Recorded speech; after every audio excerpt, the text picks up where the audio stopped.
함수로 되는 그런 거. 한번 바꾸면 자 일단 이야기해 봅시다. 그러니까 처음에 이제 함수 개수부터 이야기를 할게. 함수 개수는 이게 뭔 말인지가 사실은 처음 출발이거든. 그러니까 함수 개수가 뭔 소리야? 결국은 우리가 함수를 결정한다라는 말은 각각의 정역의 원소에 대해서 어떤 함수 값이 될 건지를 다 정해주면 함수 하나가 결정이 되는 거야. 그러니까 모든 정역 원소가 어떤 함수 값을 선택하는 건지를 정해주면 되는 거지. 오케이? 근데 이제 그러면 예를 들어서 1, 2, 3, 4가 있고 그 다음에 1, 2, 3, 4, 5, 6이 있다고 하자. 이렇게 이걸 지우고 3개만 합시다. 1, 2, 3만 이렇게 주어지게 되면 첫 번째는 이제 그냥 함수의 개수인데 1의 함수 값을 선택할 수 있는 게 6가지가 있고 2의 함수 값을 선택할 수 있는 것도 6가지가 있고 그 가까이 대해서 3의 함수 값을 선택할 수 있는 것도 6가지가 있는 거지. 이 6가지는 F1이 1, 2, 3, 4, 5, 6이 되는 모든 경우와 F2가 1, 2, 3, 4, 5, 6이 되는 모든 경우와 F3이 1, 2, 3, 4, 5, 6이 되는 모든 경우가 있을 건데 그러면 각각의 함수 값이 이 6의 세제곱 가지 중 한 가지에 다 함수값이 선택이 되는 거잖아. 그러니까 F1과 F2와 F3이 뭐가 되는지 세트가 총 6의 세제곱까지 경우 만들어진다는 느낌. 괜찮아? 오케이. 두 번째가 뭐야? 두 번째가 이제 1대1 함수 개수로 보는 거지. 뭐 어떻게 돼? 6, 5, 3? 그치. 6, 2, 3. 오케이. 6, 2, 3. 세 번째로 우리가 상수 함수 개수 어떻게 돼? 6가지. 6가지. 자, 그 다음 네 번째가 x1, x2가 이런 관계일 때 이제 fx1보다 fx2가 큰 경우 요렇게 되는 경우 얘는 어떻게 돼? 이게 63, 63 그러니까 결국 이 말은 뭐랑 똑같다고 했어. f1, f2, f3 이 말을 그냥 이제 조금 어렵게 쓴 거다 맞지? 그러니까 여기다 1과 2를 집어넣으면 f1보다 f2가 크대 1과 3을 집어넣으면 f1보다 f3이 크대 2과 3을 집어넣으면 f2보다 f3이 크대 이거잖아 맞지? 다 합쳐 쓰게 되면 그러니까 이거를 조금 어렵게 쓰는 관례적인 표현이다라고 생각하면 돼. 정확히는 얘가 증가의 정의라서 이제 증가의 정의를 그냥 땡겨 쓰는 거에 가까운 거지. 이렇게 되더라도 어떻게 돼? 이렇게 되면 f1, f2, f3 이렇게 되는 것밖에 차이가 없는 거지 맞지? 작년에 이미 이 문제 나왔거든 그 학교에 선생님이 어차피 이제 기시간 만들 때 참고하니까 전부 다 그래서 어쨌든 올해 또 나오려나? 모르겠다 맞지. 근데 이제 그대로는 안 나올 건데 이제 저걸 이용해서 조금 다르게 낼 수는 있겠지. 알고 있도록 합시다. 이제 63 하면 되겠지. 왜냐하면 내가 이거 63이라는 말의 의미는 뭐야? 세 개 골랐잖아, 맞지? 그럼 그 고른 3개 중에 누가 누구의 함수값이 될 건지는 이미 결정이 되어 있다, 맞지? 그러니까 이제 고민할 필요가 없는 거지 사실.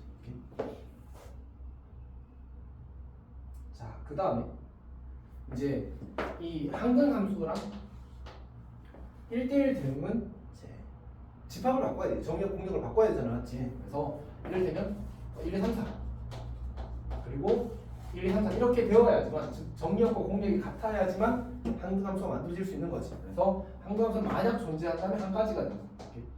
여섯 번째로 1, 2, 3, 4 4로 7 이렇게 있다가 정역의 원소와 공역 원소가 같다고 하자. 이제 4팩계가 1대1 대응의 개수가 되는 거지.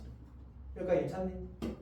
여기까지가 어쨌든 이제 함수 개수의 기본입니다. 그리고 이제 추가로 이야기했던 게 선생님 플러스 알파를 꼭 알아뒀으면 하는 게 이제 아까 얘기했던 FF는 I랑 두 번째로 이제 F합성, F는 I랑 세 번째로 이거거든. 이걸 선생님 아까 이제 할 때는 까먹었는데 치역과 공역이 같게 되는 경우가 조금 중요해. 자, 일단 요거는 확실히 할 수 있겠어? 그러니까 이거는 이제 우리가 케이스가 이제 공역의 원소가 정역의 원소가 2개인 경우 이렇게 그럼 이제 한 가지 아니면 2가지 이렇게 되겠지. 자기 자신 선택하는 거랑 크로스 하나. 두 번째는 자 1, 2, 3 이렇게 되면 어떻게? 이럴 때는 한 가지 더하기 이제 3C 이렇게 되는 거야. 괜찮아? 그러니까 크로스알 2개를 먼저 고르는 거야. 그러니까 이거는 그냥 이렇게 하는 거고 얘는 이렇게 하는 거야.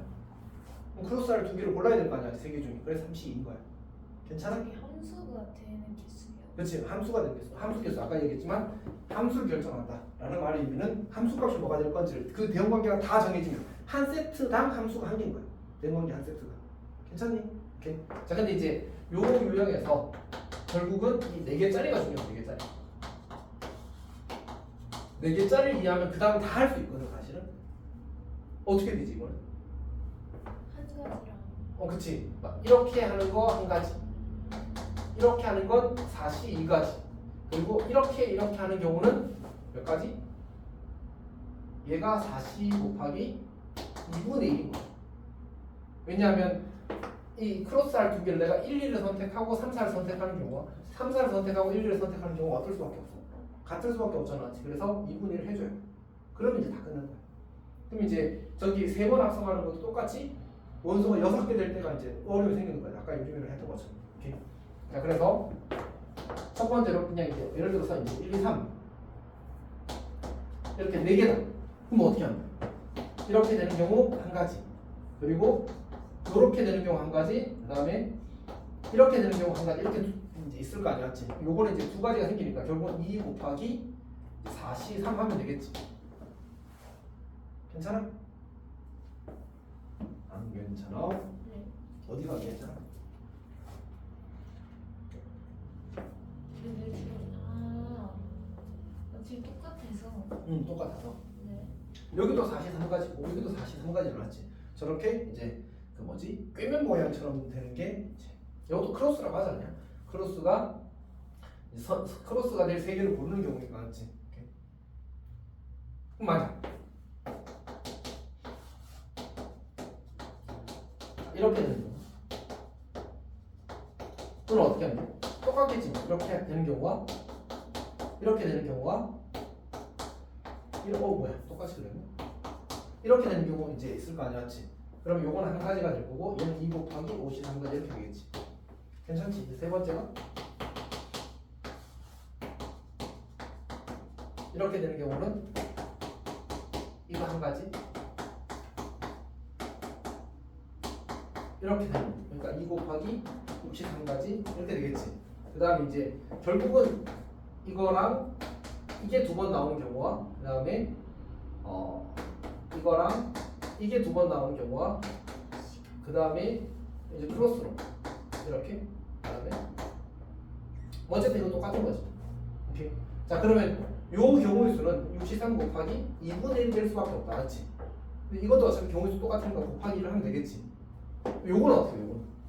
요거는 내가 이거 할 거 63개를 고르면 나머지는 이거 하겠지. 그럼 이거 끝이 끝나도 괜찮아. 오케이. 그래서 아니면 아까 했던 것처럼 이제 일단 분할을 해놓고 그 다음에 이제 얘를 비치하는 두 가지니까 이렇게 해도 괜찮은 거지. 괜찮니? 오케이. 그럼 이거까지 하면 이제 저 F 합성, 아니 저는 괜찮아. 이거는 사실 그리고 그러니까 저기 대시 쪽에는 꽤 자주 나오는 편이거든. 뭔가 조건 하나 이제 이상을 하나 추가해서 어렵게 만들어서.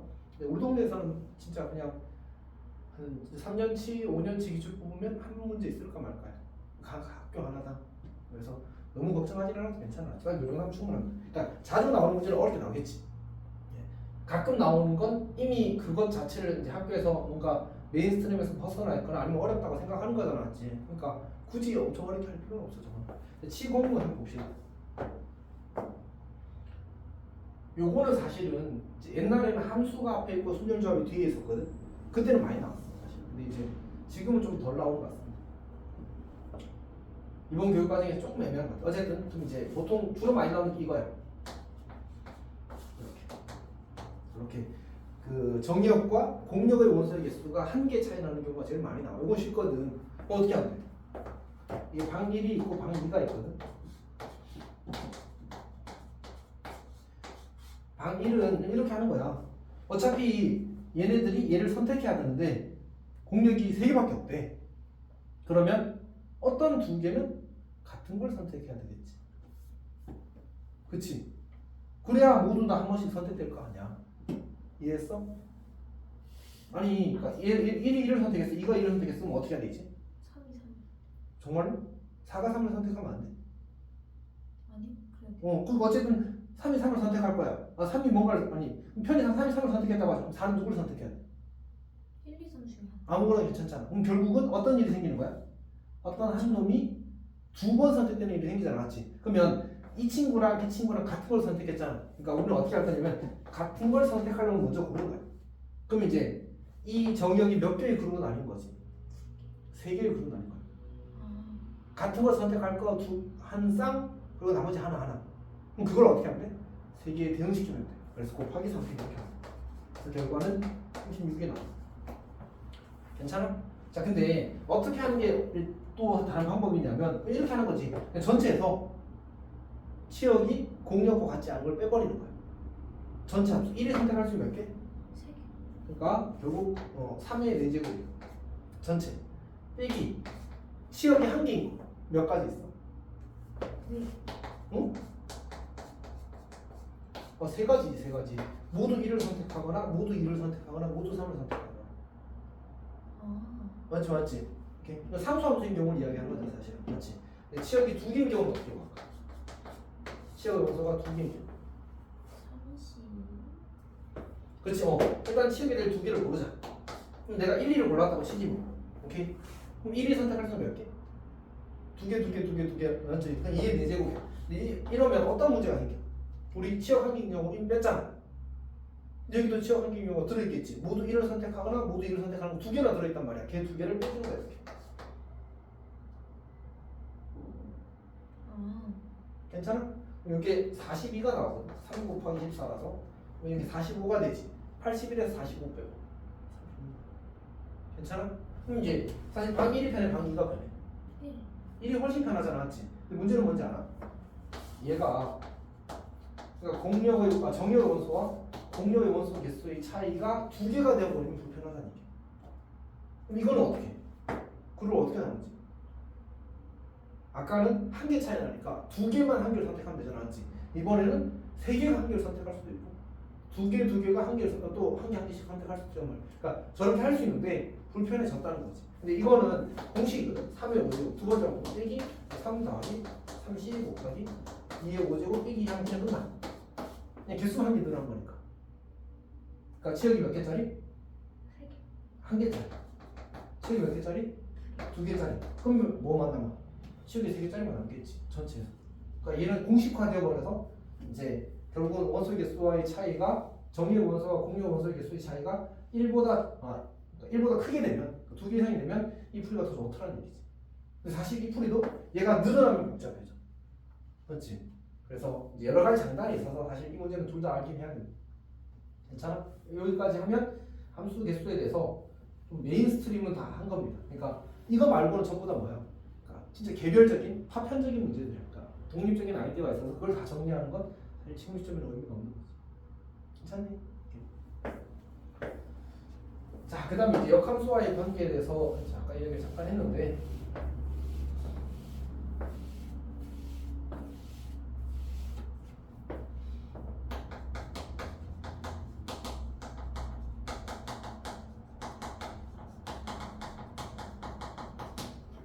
그러니까 일단 가장 기본은 y는 대칭 이거는 항상분이야. 항상분. 그건 이제 우리가 도형의 이동 단원에서 이미 익히고 온 거랑 마찬가지인 거지. 역함수를 구하는 과정에서 뭐가 있어? y랑 x랑 바꾸는 과정이 있잖아, 맞지? 그게 y는 x축선에 대한 대칭 이동이란 말이야. 그러니까 당연히 이제 그래프와 y는 x축선에 대해서 대칭 관계가 있을 수밖에 없지. 괜찮지? 저기 그럼 3개가 다 그래요?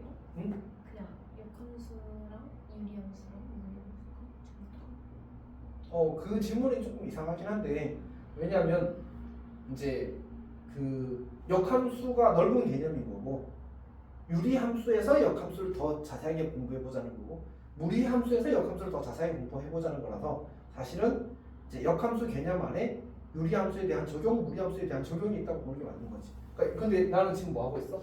일반적인 역함수에 대해서 이야기를 하잖아. 당연히 모든 경우에 성립한다는 얘기겠지, 맞지? 그래서 y는 대칭은 모든 역함수에 대해서 성립합니다.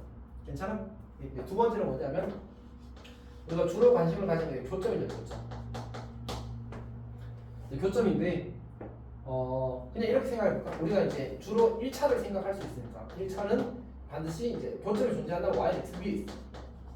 얘는 증가든 감소하든 상관이 없어. 대신에 이렇게 쓰면 되지. 존재한다는 거. 평행한 직선이 되어버리면 이제 존재하지 않을 수 있잖아, 맞지? y는 x랑 평행한 직선은 역함수와 원래함수 교점이 그냥 존재하지 않는 거야. 이제 두 번째로 유리와 무리가 있는데 유리도 아까 얘기했지만 이제 존재한다면 y는 x 위에 있어.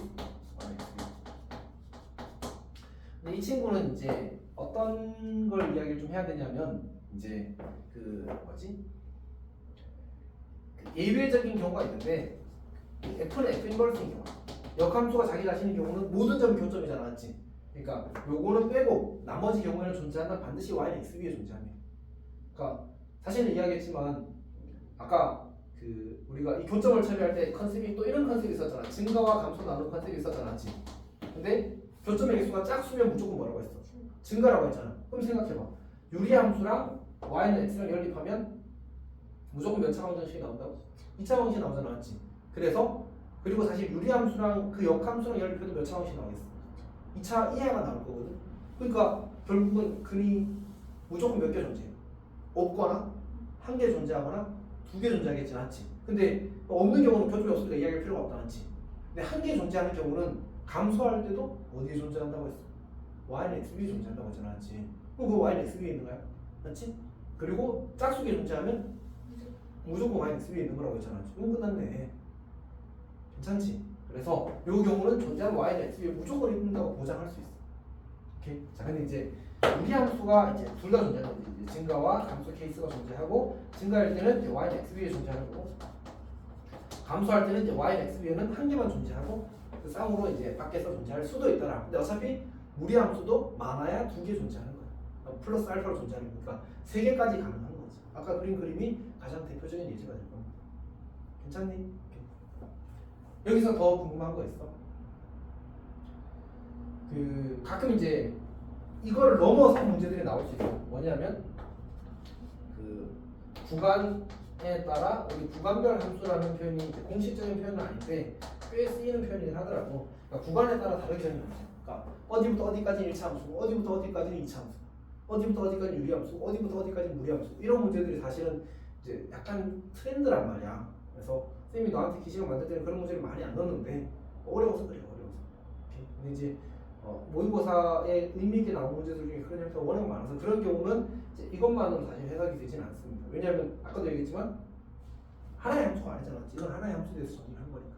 근데 물론 요 사실은 모든 함수에 대해서 성립합니다. 이제 역학 그 뭐지? 어떤 함수로 구성되어 있든지 사실 관계가 없어. 그래프가 끊어지지 않고 연결되어 있다면 반드시 보장되는 사실입니다. 괜찮아? 또 궁금한 거, 뭔가 설명을 듣고 싶은 거. 그 유리함수에서 그 바꾸면 역함수 되는 거 있잖아요. 근데 그 부호도 같이 바꿨대요? 아, 이게 y는 x-p분의 k 더하기 q꼴일 때는 p랑 q랑 자리만 바꾸는 거야. 여기 마이너스고 여기 플러스여야 돼. 그러니까 예를 들어서 y는 x 더하기 2분의 3 마이너스 이렇게 주어졌다고 하자. 더하기를 합시다. 그러면 이제 얘의 역함수는 y는 x 여기 더하기 1이잖아, 맞지? 네. 그럼 얘가 마이너스 1로 가요. 여기 더하기잖아. 그럼 얘가 마이너스 2로 가요. 네? 왜냐하면 얘가 이렇게 보는 거야. 그래서 마이너스 2와 1을 자리 바꾸는 거야. 실제로. 여기가 마이너스 1 때만 우리가 그 성질을 쓸 수 있어. 이해했어? 그래서 결국은 마이너스 1이랑 1을 자리 바꿨으니까 이렇게 돼야 하는 거지. 근데 그럼 대분 수식을 바꿔서 풀어도 돼요? 아, 이게 너무 헷갈려? 맞아요? 그러니까 뭐 시험 칠 때 정말 헷갈리면 어쩔 수 없긴 한데, 근데 이제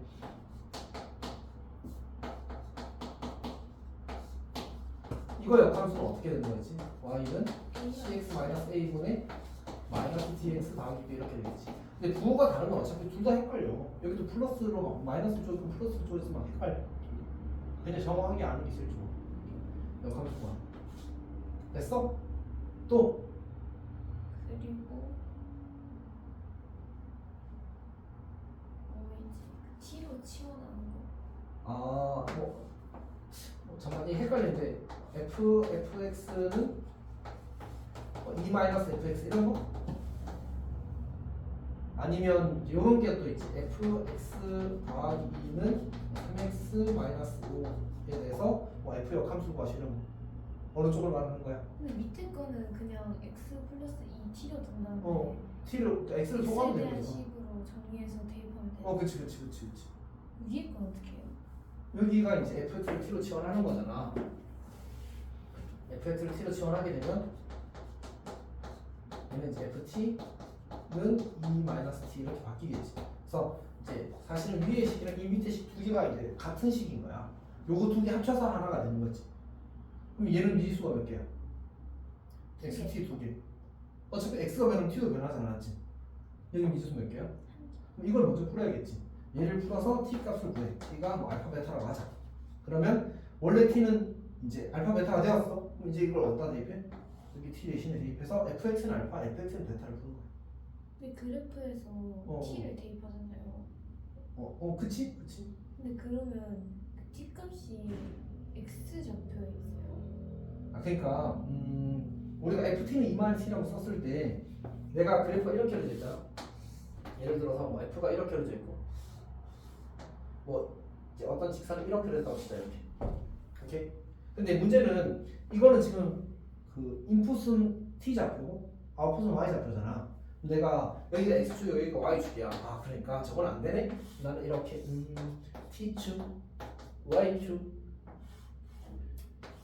이렇게 해서 풀었어. 뭐가 달라? 이거랑 이거랑 대체 다른 게 뭐지? 얘를 잠깐만 t로 보자 이렇게 하고 푸는 게 낫지 않을까? 잘 모르겠어 무슨 얘기지? 아니요. 그러면은 그러니까 이게 지금 t에 대한 관계이잖아. 그럼 얘를 t축으로 보자니까 잠깐. 왜? x는 지금 여기 살아있어? 안 살아있어? 그렇다고 식이 달라져? 아니요. 식은 똑같잖아, 맞지? 그러니까 내가 변수를 t로 쓸 거냐 x로 쓸 거냐 차이밖에 없단 말이야. 그래서 잠깐만 얘를 t로 봐주자라는 얘기야. 그래서 그냥 주어진 그래프나 미리 그린 그래프를 간단하게 활용하는 거지. 오케이? 원래는 따로 그리면 좋지. 이건 x축, 이건 t축이니까. 근데 의미가 없다는 거 없잖아. 그럼 x 값을 대입해서 나온 y 값이 e-t인 거예요. t를 어떻게 구해요?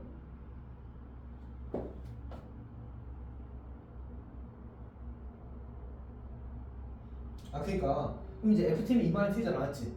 이 식을 풀 때는 어떻게 풀어? 결국 이 친구 그래프가 쌤이 항상 나오잖아. 방정식의 식은 그래프의 교점 x좌표라고. 그럼 여기서는 방정식은 그래프의 교점의 t좌표가 되겠지. 얘를 미술 t축으로 본다고 치자고. 그러면 교점 어디 생겨? 여기 생기잖아. 어떻게 보여 이거 원래? 이거 19에서 교점 찾고 이거 19에서 교점 찾는 거 아니야? 그냥 그렇게 하면 돼 똑같이. 그럼 나온 값이 e-t인 거예요? t 값이지. 이 등식을 만족하는 t 값이 이 점의 t좌표, 이 점의 t좌표인 거잖아. 네. 그럼 그 t 값이 알파 베타인 거야. 아. 물론 알파를 대입했을 때 이 식이 성립하는 거야. f 알파와 e 마이너스 알파가 같은 거야. 베타가 f 베타와 e 마이너스 베타가 같은 거야.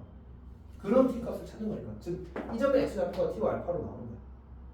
그리고 그 값에 대한 x를 찾으라는 얘기니까. 그럼 이제 여기가 어떻게? 만약 여기가 알파야?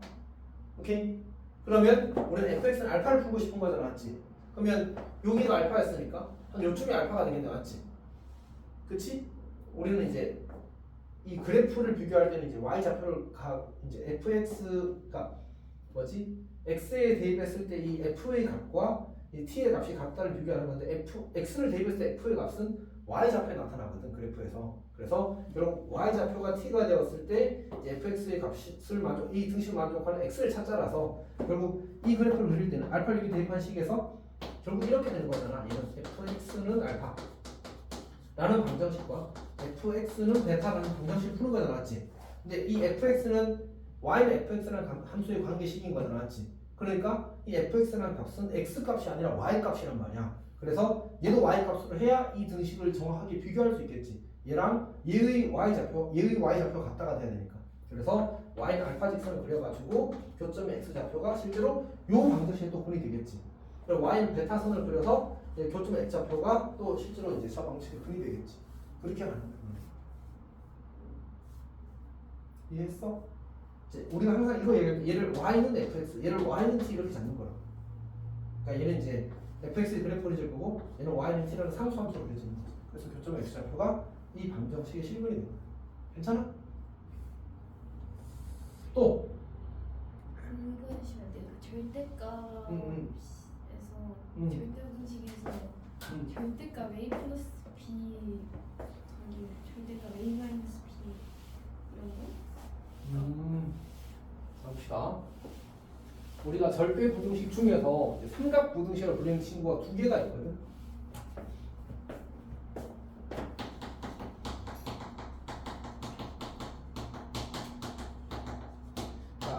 첫 번째는 절대값 x 더하기 절대값 y는 절대값 x 더하기 y보다 끈을 같다는 게 하나가 있고, 두 번째는 이제 절대값 x 빼기 y는 절대값 x 빼기 절대값 y보다 끈을 같다. 이런 이 두 개를 우리가 삼각분수식이라고 따로 이름 붙여. 저게 삼각형에서 만들어지는 거라고 뭐 이야기를 들었던 것 같습니다. 이제 특별히 뭐 깊이 있게 공부하진 않았어요. 이거는 다만 이제 어쨌든 요 친구를 가지고 요 친구 증명하는 건 다 쉬워. 오케이. 그러니까 이거는 어떻게 하면 되냐면 얘가 0 이상이고 얘가 0 이상이 보장되어 있지 않았지. 그럼 뭘 해도 괜찮다고? 제곱의 차. 그러면 이제 x제곱 더하기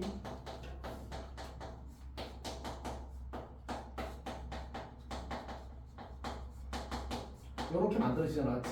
지워져서 이렇게 만들어질 거라. 여기까지 괜찮아? 오케이. 그럼 이제 이 절대값, 근데 우리가 실수의 값은 세 가지만 가능하다고 했지. 양수이거나 0이거나 음수만 가능하다고 했잖아. 그러면 양수 뭐 돼? 0이 되지. 그렇지. 그 다음에 0, 0이 되지. 그 다음에 음수. 그럼 얘는 양수가 되고 얘는 음수가 되니까 전체는 양수가 되겠지. 그러니까 결국 0 이상이 나올 수밖에 없다니까. 등호 성립하는 케이스는 아까 뭐였지? xy가 양수거나 0일 때. 맞지? 그래서 이제 등성력까지 체크하는 거야. 괜찮아? 두 번째 거, 이거는 이제 곤란한 게 우리가 저 제곱의 차를 쓸 때는 둘 다 양수일 때만 쓸 수 있는데 얘는 항상 0 이상이 맞는데 얘는 음수일 수도 있단 말이야. 그래서 항상 어떻게 해야 돼? 첫 번째로 절대값 x가 절대값 y보다 작을, 두 번째로 절대값 x가 절대값 y보다 크거나 같을 때 이렇게. 그러면 사실 이 친구는 이제 좌변이 0 이상이고 우변이 음수라서 그냥 성립한다라고 쓰면 돼. 좌변 자리에 절대값 x 마이너스 y를 쓰고 우변 자리에 절대값 x 빼기 절대값 y를 쓰면 그냥 바로 끝난 거야. 당연한 거잖아. 0 이상이 음수보다 크잖아. 맞지? 성립한다라고 하는 거야. 자, 이 경우는 뭐가 보장됐어 이제? 얘가 0 이상이 보장됐잖아. 지금 제곱의 차를 하는 거야. 그럼 이제 x제곱 마이너스 2xy y제곱 빼기 x제곱 마이너스 2 절대값 xy 그리고 더하기 y제곱 이렇게 되는 거지. 그럼 지워지면 이게 마마 뿌리잖아. 그래서 결국은 2배의 절대값 xy 그리고 뭐야? 잘못 썼네. 빼기 xy 이렇게 만들어지는 거지. 그럼 아까 위에 식이랑 어때? 똑같잖아. 얘는 0 이상이고 등호 성립할 때는 xy가 0 이상일 뗄 거다 이렇게 만들어지는데 문제는 이것만 충족된 게 아니라 여기선 등호가 생겼어 안 생겼어? 얘는 0 이상 얘는 음수니까 같아질 수 있어 없어? 같아질 수가 없잖아. 등호는 이거랑 이걸 동시에 만족할 때. 오케이. 그래서 저거 두 개를 합쳐서 하나의 동시에 표현을 못해 어차피. 그러니까 그냥 두 번 쓰면 돼. 등성조는 이거일 때 등호 성립 이렇게. 사실 이걸 낼까? 예전에는 시험 범위 중에 이제 이 친구가 중요도가 좀 컸단 말이야. 근데 지금은 뭐랄까 함수가 사실 훨씬 더 중요해서 너의 소수는 어차피 두 개밖에 없잖아, 맞지? 그래서 기왕이면 절대부등식 이런 것보다는 그냥 일반적인 귀luc법이나 대우증명을 하나 내고 다른 저쪽 함수에서 하나 내지 않을까 싶어.